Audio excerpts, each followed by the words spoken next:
ہوں۔ سیدہ کا گھر دور تھا۔ میرے نبی نے ایک دن کہا فاطمہ تجھے دیکھے بغیر مجھے سکون نہیں آتا، میرا دل کرتا ہے میری دیوار اور تیری دیوار ایک ہو جائے۔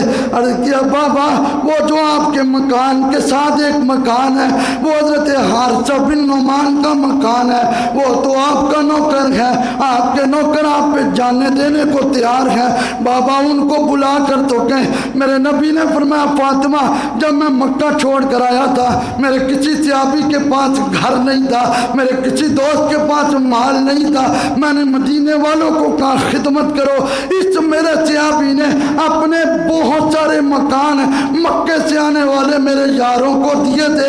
اب مجھے کہتے ہوئے شرم آتی ہے، بات تو ہو گئی یہاں پہ کمپلیٹ ہو گئی لیکن بات نکل گئی، حضرت حارثہ تک بات پہنچ گئی۔ اس مکان میں کرایہ دار بیٹھے ہوئے تھے، حضرت حارثہ نے ان کا مکان خالی کروا کے ان کو دوسری جگہ شفٹ کیا، دروازہ بند کیا، تالا لگایا، چابیاں لی، مصطفیٰ کے پاس آ گئے۔ عرض کیا لجپال مجھے پتا چلا ہے آپ کو میرا مکان پسند ہے، آپ فاطمہ کے لیے مکان خریدنا چاہتے ہیں۔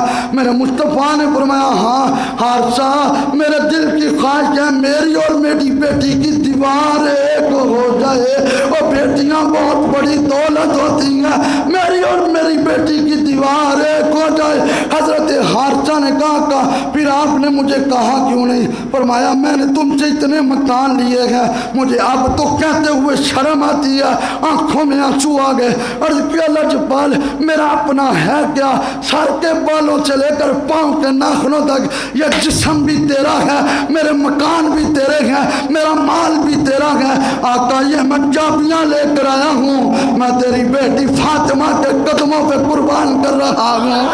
میرے لجپال نے چابیاں پکڑی، حضور اسی وقت سجدے میں گر گئے۔ یار تو اس لیے سجدہ کرتا ہے خدا راضی ہو جائے، میں اس لیے سجدہ کرتا ہوں خدا راضی ہو جائے، قرآن اس لیے پڑھا جاتا ہے خدا راضی ہو جائے، درود اس لیے پڑھا جاتا ہے خدا راضی ہو جائے، یتیموں غریبوں کی خدمت کی جاتی ہے خدا راضی ہو جائے، قربان جائے۔